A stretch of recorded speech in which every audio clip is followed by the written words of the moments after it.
오래전에 어떤 결혼식에 참여했는데 그때 혼주 되시는 사모님이 이런 말씀을 하셨습니다.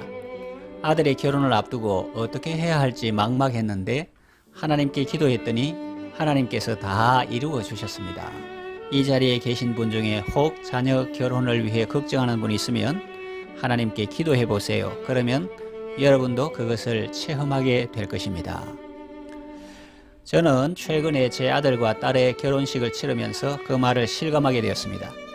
작은 교회 목사 가정에서 자녀들에게 해줄 수 있는 것이 무엇이겠습니까? 사랑과 기도밖에 더 해줄 것이 없었습니다. 하나님께서 은혜 베풀어 주셔서 자녀들이 믿음의 배우자를 만나게 하시고 결혼식 준비도 스스로 다 해놓아서 부모는 그저 식장에 몸만 가면 될 정도였습니다. 하나님은 개척교회 목사 자녀의 결혼식이 초라하지 않도록 많은 하객들을 보내주셨고 결혼식을 통하여 은혜 받았다는 말도 듣게 하셨습니다. 자녀들을 출가시킨 허전함보다는 새가족을 맞은 기쁨이 더 큽니다. 사돈 어른들은 또 얼마나 좋은 분들인지. 우리 삶 가운데 기도가 얼마나 중요한가를 말씀드리려고 제가 직접 체험한 일을 잠시 나누었습니다. 얼핏 보면 사람이 많은 일을 하는 것 같아도 자세히 보면 사람이 할 수 있는 일은 별로 없는 것 같습니다.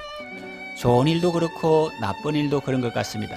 복음성가 가사와 같이 우리는 내일 일을 알 수 없고 불행이나 요행함도 내 뜻대로 할 수 없는 그런 유한한 인생들이죠.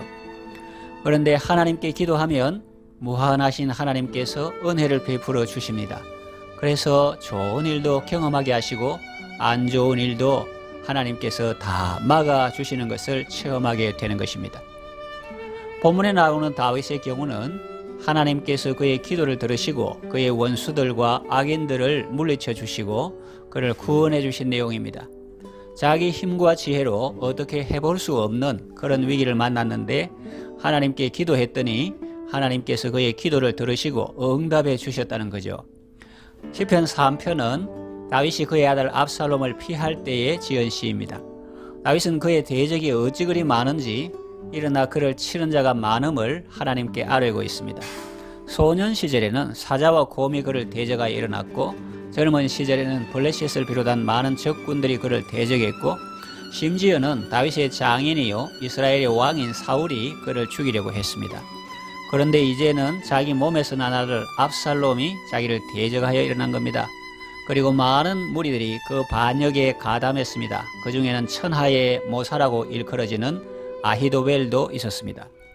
그 상황에서 다윗이 할 수 있는 것은 아무것도 없었습니다. 그는 반역자들을 피하여 버선발로 도망가면서 하나님께 기도했습니다. 하나님, 아히도벨의 모략을 어리석게 하소서. 하나님께서 그의 기도를 들으시고 아렉 사람 후세를 보내주셨습니다. 후세는 다윗의 지시대로 위장 전향하여 압살롬을 섬깁니다. 그리고 전략 전술 회의에서 아이디어를 냅니다.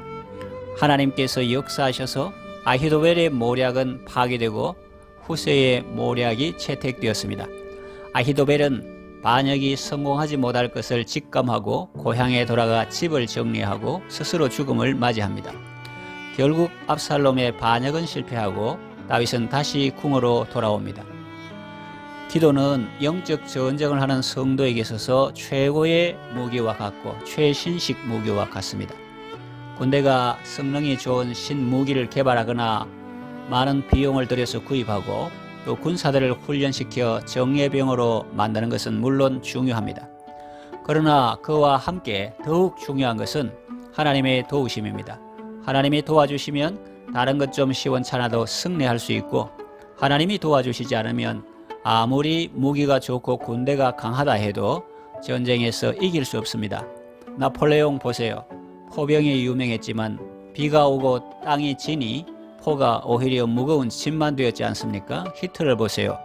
적군을 향해 독가스를 살포했지만 바람이 반대 방향으로 불어서 오히려 자기들이 피해를 입지 않았습니까?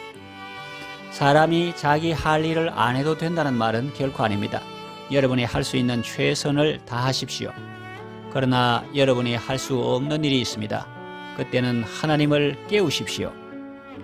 하나님은 졸지도 않고 주무시지도 않는 분이시지만 사람이 그렇게 느낄 때가 있으니 그때는 하나님께 부르짖어 기도하라는 의미입니다. 다윗은 여호와여 일어나소서, 나의 하나님이여 나를 구원하소서, 그렇게 부르짖어 기도했습니다. 하나님은 그의 기도를 들으시고 그 보좌에서 일어나시고 그를 구원해 주셨습니다. 다윗의 모든 원수의 뺨을 치시며 악인의 이를 꺾으셨습니다. 하나님이나 예수님께서 실제로 이러한 행동을 하는 것을 상상하기는 어렵습니다.